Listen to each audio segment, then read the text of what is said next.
Here's why you play Wanwan, the agile tiger in the gold lane.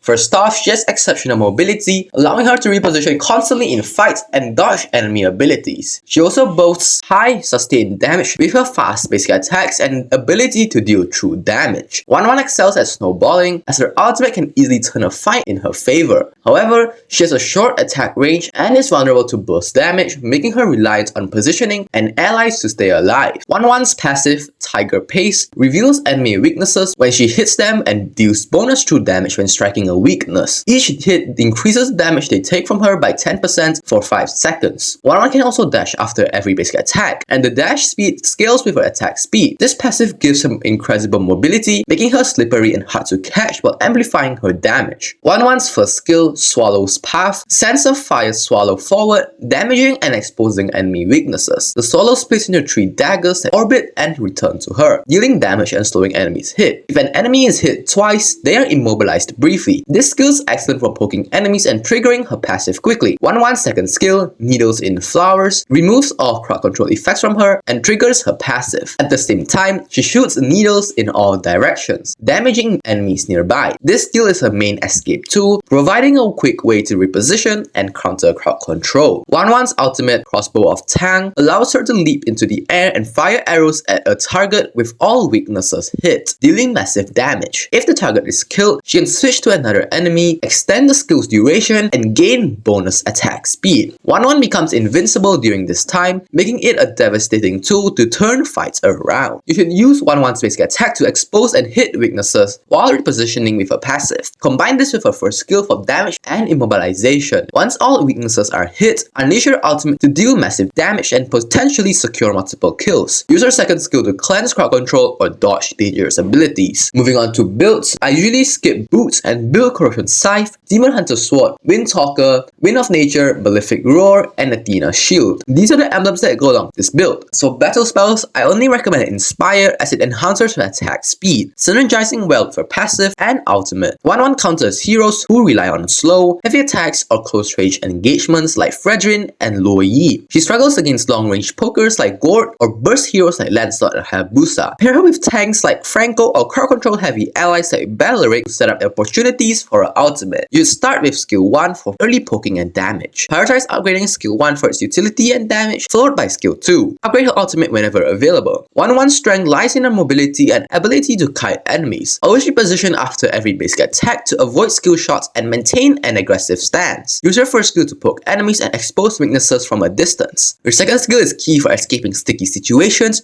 or re-engaging after a crowd control effect. Master hitting all weaknesses on enemy heroes quickly to activate her ultimate in fights. Position wisely in the backline, using her dash to dodge and chase. Timing her ultimate when enemies are grouped can lead to devastating multi-kills. Lastly, pair her with allies who can hold enemies in place for her to land more hits effectively.